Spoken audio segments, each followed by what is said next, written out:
Terima kasih saudara Anda masih bersama kami. Saudara, pemilihan umum tahun 2024 kembali menyisakan duka. Di Sumeneb, seorang anggota KPPS meninggal dunia setelah 5 hari dirawat di rumah sakit setempat diduga karena kelelahan. Sementara di Tulungagung, seorang petugas Linmas yang berjaga di TPS meninggal dunia karena kelelahan meski sempat dirawat di rumah sakit. Isak tangis keluarga mewarnai proses pemakaman Prayoga Febrian Perdana Putra, anggota KPPS Desa Batang-Batang Daya, Kecamatan Batang-Batang, Sumeneb. Pemuda berusia 25 tahun ini bertugas sebagai anggota KPPS di TPS 12 Dusun Tengiri, Desa Batang-Batang. Kamis keesokan harinya, Prayoga merasa meriang. 3 hari berselang sakitnya semakin parah dan dilarikan ke rumah sakit. Namun nyawanya tak tertolong setelah mengalami sesak nafas. Diduga Yoga meninggal dunia akibat kelelahan saat bertugas sejak pagi hingga rekapitulasi surat suara selesai pada Kamis pagi. Pada malam hari Minggu, Yoga itu baru perut sakit perut, terus di pundak tidak bisa dipegang sakit. Nah, dari itu Senin sore baru sesak nafas, terus sama keluarga langsung dibawa ke rumah sakit Kabupaten Sumeneb, RSUD Kabupaten Sumeneb. Ya meninggal sekitar jam 12 malam. Nasib tragis juga dialami Imam Rohimi, anggota Linmas yang bertugas di TPS 6 Desa Notorejo, Kecamatan Gondang, Tulungagung. Korban memiliki riwayat penyakit darah tinggi, meninggal dunia karena kelelahan setelah bertugas lebih dari 24 jam. Sebelumnya pria yang juga perangkat desa ini sempat dirawat di rumah sakit Jumat pagi, namun pada hari Minggu korban meninggal dunia. Ketua KPU Tulungagung, Susana, mengatakan selain mengucapkan bela sungkawa dan terima kasih atas pengabdian korban, pihaknya akan menyerahkan uang santunan. Untuk santunan kematian sebesar 36 juta rupiah, ditambah biaya pemakaman sebesar 10 juta rupiah. Tugas kita untuk mengucapkan bela sungkawa kepada keluarga besar, mengucapkan rasa terima kasih juga termasuk koordinasi terkait santunan yang memang harus diterimakan kepada almarhum, kepada keluarganya. Jadi itu kewajiban yang memang harus segera kita tindak lanjuti dan kita sampaikan kepada keluarga almarhum. Prosesnya nanti seperti apa? Proses apa? Santunan. Untuk santunan tentu sesuai juknis ya yang sudah ada di KPU. Kita mintakan seluruh persyaratan yang harus dilengkapi oleh keluarga dan diajukan kepada KPU. Selanjutnya kita identifikasi, kita verifikasi, kemudian kita cairkan kalau memang sudah terpenuhi semua persyaratannya.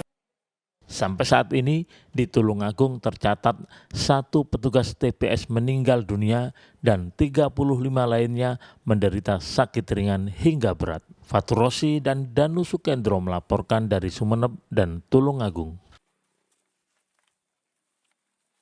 Saudara, kecelakaan beruntun 3 mobil terjadi di perempatan Jalan Bengawan Raya Darmo, Surabaya, Rabu dini hari. Kecelakaan berawal saat sebuah minibus melaju dengan kecepatan tinggi, menerobos lampu merah dan menabrak 2 kendaraan lain. 2 orang terluka parah akibat kecelakaan ini. 3 mobil yang terlibat kecelakaan antara lain jenis Innova, warna hitam dan silver, serta sebuah Suzuki R3.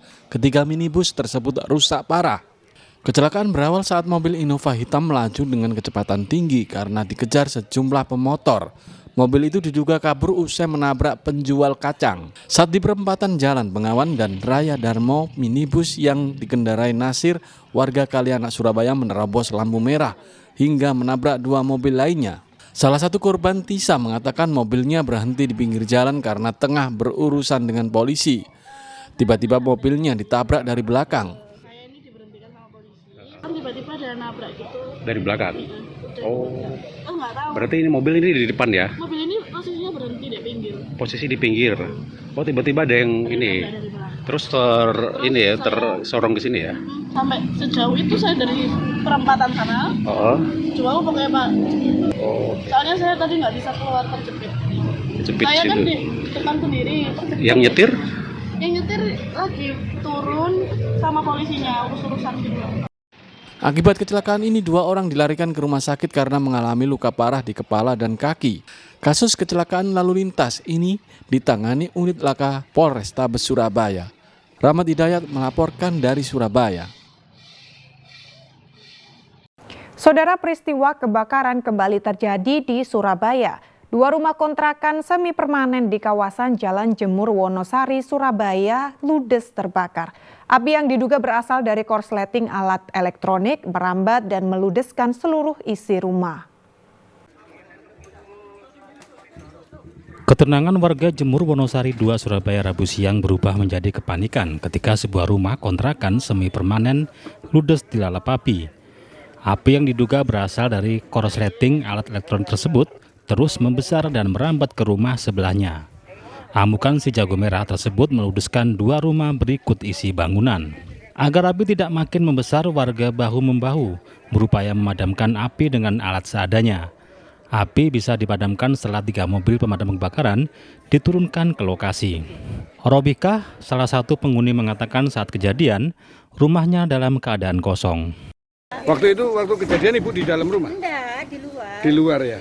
Ada suara ledakan enggak, Bu? Iya, ada kulkas yang meledak itu. Oh, kulkas, bukan LPG ya? Bukan, kulkas yang meledak. Enggak tahu LPG-nya sekarang di mana, enggak tahu saya. Konslet tadi Bu ya? Apa? Konslet. Dari kulkasnya itu enggak tahu. Kulkasnya bulut-bulut di kulkas langsung naik. Ini berawal dari apa dan apakah di rumah ini juga ada pemiliknya? Jadi rekan-rekan, penyebab dari kebakaran kita masih menunggu daripada penyelidikan teman-teman dari Inafis maupun teman-teman yang tergabung dalam tim penyelidikan. Namun dugaan sementara dimungkinkan itu terjadinya konsleting arus pendek dari barang elektronik. Meski tidak ada korban jiwa dalam peristiwa kebakaran ini, namun kerugian ditaksir mencapai puluhan juta rupiah.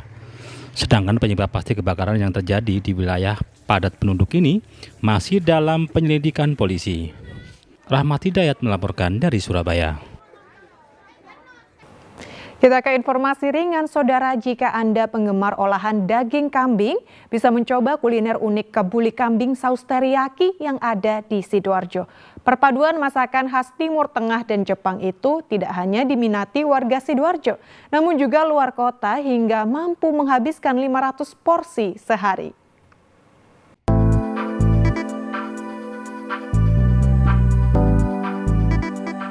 Menyantap kuliner hangat di musim hujan tentu menjadi kenikmatan tersendiri. Di Sidoarjo ada industri rumahan jasa boga yang menawarkan menu unik nasi kebuli kambing teriyaki. Memasak nasi kebuli kambing teriyaki diawali membuat nasi kebuli dengan basmati. Beras yang biasa digunakan di Timur Tengah itu dikukus bercampur aneka rempah seperti kayu manis, cengkeh, kapulaga, dan santan. Sementara untuk kambing teriyaki digunakan daging kambing muda yang dipotong kecil lalu ditumis dengan aneka rempah dan bumbu serta tambahan saus teriyaki khas Jepang.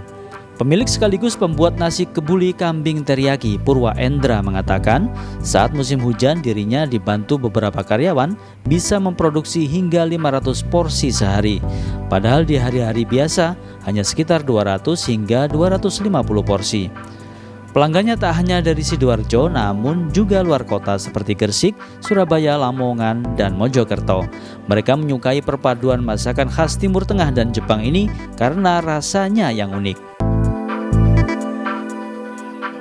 Pertamanya itu kenapa kita menggabungkan antara Nusantara, Timur Tengah, dan teriyaki atau Asia. Itu kenapa? Karena masyarakat sekarang itu sudah mulai kekinian.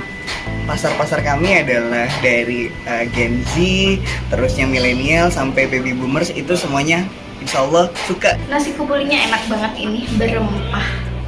Rasanya unik gitu. Perpaduan antara nasi kebuli sama kambing teriyaki. Nah, ini pertama kali saya coba kambing teriyaki sama nasi kebuli. Nyambung-nyambung aja gitu kan. Biasanya nasi beef teriyaki sama nasi putih kan kalau ala Jepang. Untuk dapat menikmati nasi kebuli kambing teriyaki, pemilik biasanya melayani pesanan untuk keluarga maupun hajatan dengan harga mulai dari Rp1,5 juta hingga Rp5 juta per 70 porsi, tergantung banyaknya daging kambing. Zainul Fajar melaporkan dari Sidoarjo.